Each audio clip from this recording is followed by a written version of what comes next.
What's happened in Mariupol?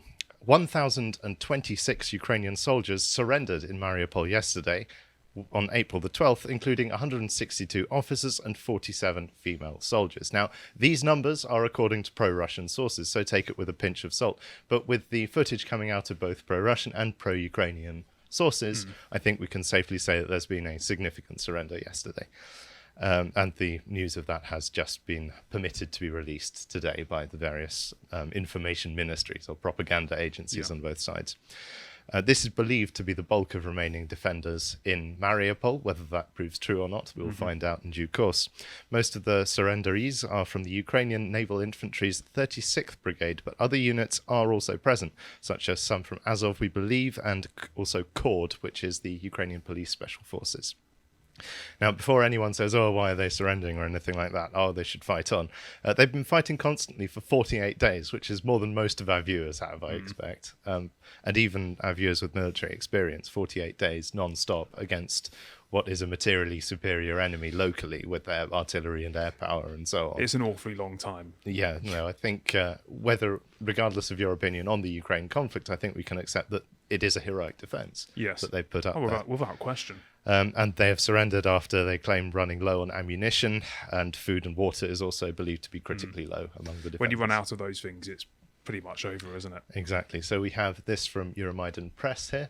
Marines of the 36th Brigade shared a farewell video from Mariupol saying they are devoted to Ukraine till the end. However, no ammunition was delivered to them in the besieged city. They asked to finish the job and fight for victory. If we just have a quick look at this clip. He's an interesting chap. This is just pre-surrender, so we tend I tend not to show photos and footage of POWs because it's technically against the Geneva Conventions. So in the case where the POWs are being manipulated or humiliated or otherwise in states of distress and so on, it is against the Geneva Conventions to record and publicise and share images of them. That's interesting. Which is curious. There's actually a lot of detail and thought that goes into the Geneva Conventions. But this is pre-surrender, and this is them recording a video basically telling their side what's going to happen, what they're going to do, fight on and so on. Now that chap in the middle there is rather interesting. He's not Ukrainian, this guy here. He is actually a British citizen, if we go to the next clip.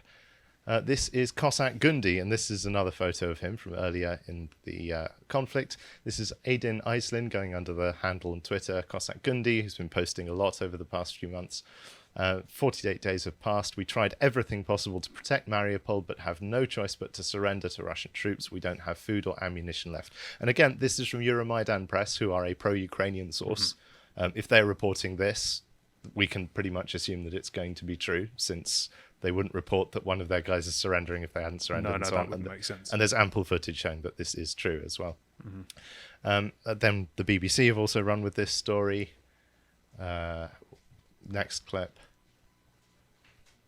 So here we go. Ukraine, British man fighting in Mariupol, forced to surrender. And they go through this here. They had a quick interview with his family as well, who are based in Britain as well. Is he a volunteer? Yes, okay. He is a volunteer, and he is an official member of the Ukrainian Armed Forces, so that makes him not a mercenary. Okay.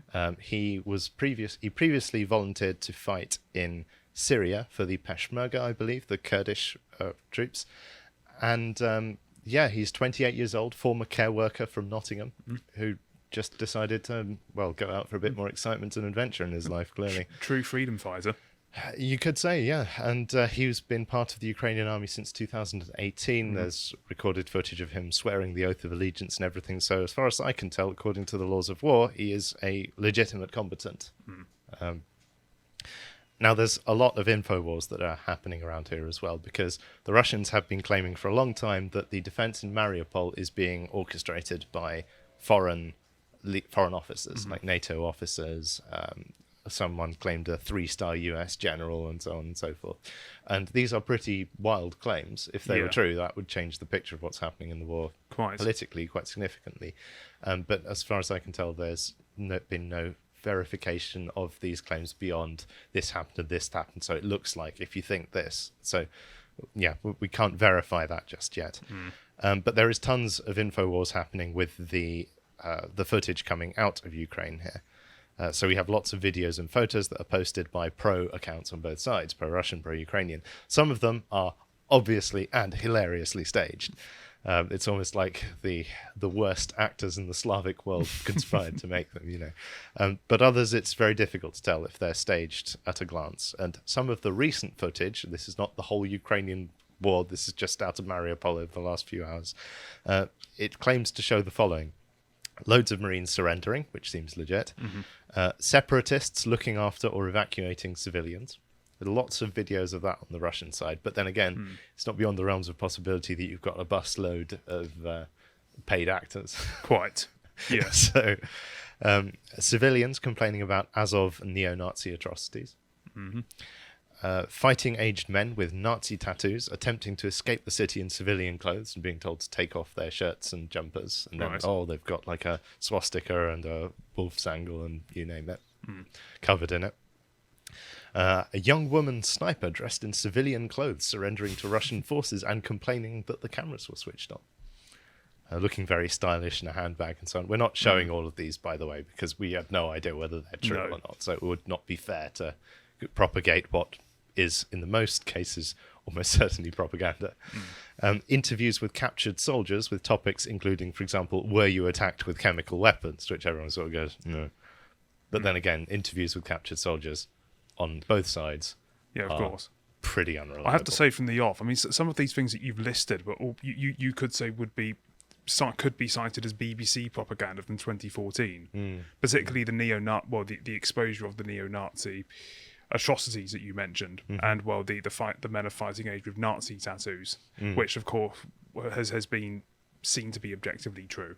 Yeah, it's hard to tell fundamentally. Yeah. It's a very hard situation to read, particularly. I hope that the truth will out as people have more time to actually analyse the footage and say, okay, this is real, this is not, blah, blah, blah, blah, blah. But there is, and the final thing was civilians trapped in the basement by Ukrainian fighters. This is a common theme of Russian conversation about this. So people claiming that they'd been, chucked in the basement and then it was all boarded up or even concreted up. And then pictures of Chechen militias bravely sort of breaking open the ground and a load of civilians come out from where there was a concrete floor and so on and so forth. Again, seems a bit strange, might be true, probably not. Did Chechnya not retreat? No, Chechens have been deeply... They retreated from Kiev, but they've been deeply involved in Mariupol. Oh, I see. Yeah. Okay. And and then also claims of sniper fire against everyone. There was one clip of a Russian journalist, state journalist, who claimed to have been shot in the leg by sniper fire, and it did not look very convincing. But then there's been that sort of thing since the start of the conflict, so I'm not really surprised. Again, most of this appears to be fake news, but making sense of what's actually going on here can be a tricky matter. Indeed. One thing we can say for sure, though, is there has been a significant surrender of Ukrainian troops after being cut off for 48 days. Yes. And the other thing I wanted to touch on today is the Mariupol chemical attacks narrative. So what have you heard about this so far? Believe it or not, surprisingly little, given the extent of the anticipation of is Russia actually going to use them.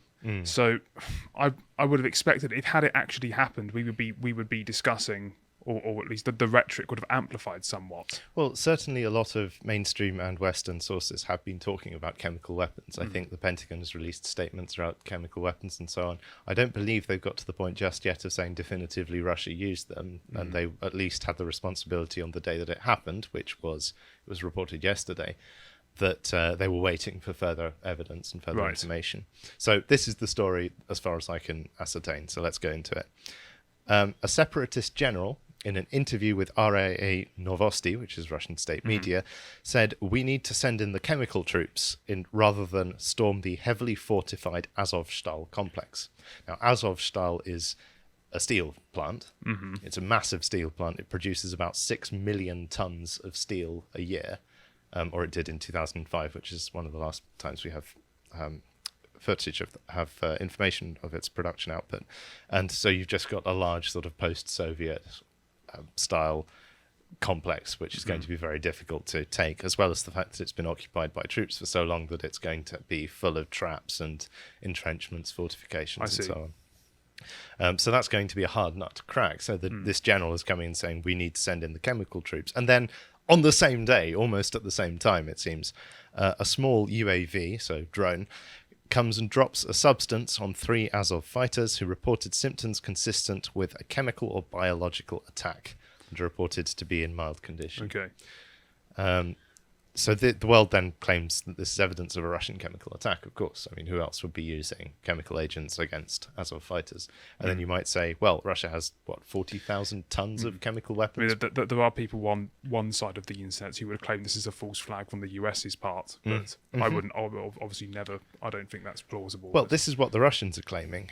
So what they did today, they released a video which they claim is from Mariupol. Right. And it shows UAVs, so little drones, like the civilian ones that you might buy yourself for 300-400 quid, I think they retail for, with liquid containers attached to them and spray nozzles rigged on them. And they're claiming that, these have been found in Mariupol, and they're implying strongly that this is evidence that the attack yesterday was a false flag. Right. And so on.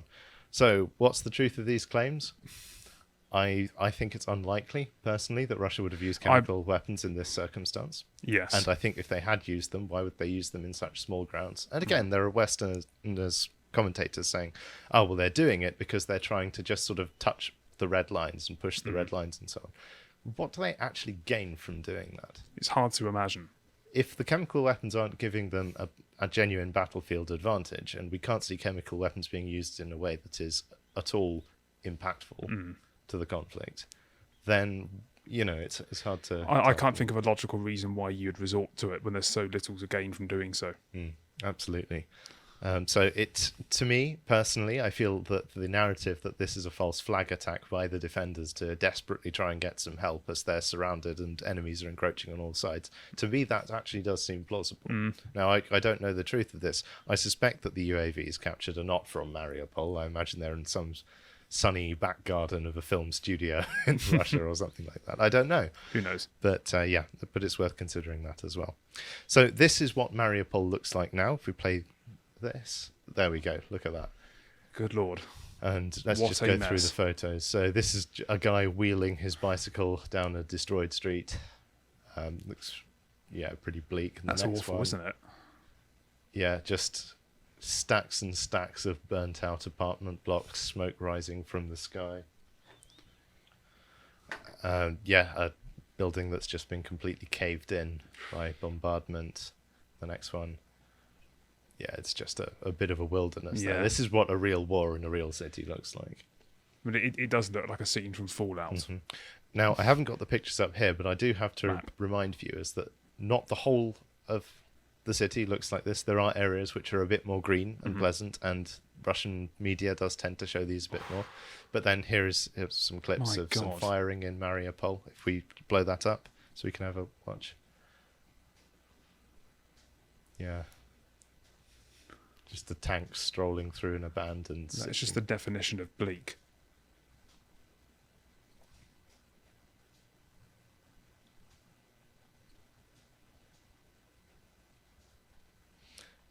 And I think it's fair to say that no one really wants this to happen to their city, unless they live in London. I'm not joking. Even London. Or unless your city is built entirely by the Soviets and the architecture is that bad that anything can be an improvement. Yeah, if it's a Le Corbusier city, then I think that's fair. To be fair, I think that might apply to some of those buildings, but that's not to say that people, of course, want their property to be destroyed. No, of course not. This is a tragedy. No, it's awful. Of course, if we're to look for positives, then hopefully, at the end of this, whatever happens in this war, then there will be an influx of capital. These old concrete buildings will be demolished because you can't salvage that. No, absolutely not. And then they'll be able to build a bright and beautiful modern 21st century city on the ruins of it. Hopefully that will happen. I think that's likely to happen in some parts of Ukraine. I think that if Mariupol remains in Russian hands, there won't be quite such a generous amount of capital going to the rebuilding. Probably not. Simply because Russia doesn't have the economy to do it, and it doesn't have the friends to pay for it either. No. But if there were, I just want to say, if the peace were to be declared and there were to be funds gathered to rebuild some of the destroyed areas, that's something I would very much strongly consider donating to myself. You don't think China might offer them some sort of aid in the same way that they've offered aid for road building projects in Africa, for example? Oh, I think that's quite possible. But I also think, as we'll discover later in this podcast, China at the moment has problems of its own. So finally, I just wanted to say that Mariupol has not actually, at the time of recording, fallen yet. There are still some defenders. How close is it to actually falling? Well, time will tell, but I think that the end is, if so many of these Marines are surrendering, then probably the end is not too far away. But again, that may age terribly. They could still be fighting months into the future. And if so, that's, regardless of what you think of their politics and so on, it is, from a military human standpoint, quite heroic. Yes. Question. But what would the fall of Mariupol mean for the war in Ukraine? And we have a map here of showing roughly the combat fronts as of the time of recording. You notice they've withdrawn from the whole of the north of the country. That's no longer a combat zone. So you have the front extending from Kherson in the southwest all the way up and around to Kharkiv in the east. And notably, you can see there's a pocket, like a little bulge in the Ukrainian territory, which is surrounded on three sides by Russian troops. The area in red is the Donetsk and Luhansk separatist republics, and then there are two combat fronts to the north and the south, one coming down from Izium and the other coming up from the direction of Polochy, Volnovacha, and so on. Now, the Russians have called this a cauldron, and the idea of this is that so let's just backtrack a little. When you have a bulge in a line of warfare, it's a salient is the word that's used for it. And these are important because if you think about it, if you're on the inside of the bulge, then there are fewer lines through which you can actually supply your forces. If you look at the rail infrastructure there, I think there's about 3 major rail lines connecting East Donbass on the Ukrainian side to the center of Ukraine, and that's where all of the resupply and ammunition, new NATO weaponry, everything is going to be coming from. Whereas the Russians can resupply their combat front from loads of places along there. They have much more space to do that. And so the idea of the cauldron is that the Ukrainian troops in that pocket will just be subject to withering artillery fire, airstrikes, missile strikes, you name it, as well as, obviously, assaults on the ground to take territory. And that even if the combat fronts don't advance, that will, over the time, take a high enough toll on the Ukrainians that the Russians will be able to bleed them out. So it's a war of attrition that's going to go in Russia's favour eventually. According to that analysis, yes. There are a lot of other factors, though, and I don't want to leave anyone in the misapprehension that this war is going to be an easy win for either side from here. Oh, absolutely not. But that's Russia's plan, basically. That's their narrative about how this war is going. So what's going on in the Odessa region at the moment? Right, so Odessa is if you see that stretch of coastline from Mykolaiv down to Odessa, that's the only remaining coastline that Ukraine currently possesses following this. And coastline is, of course, very important to every country.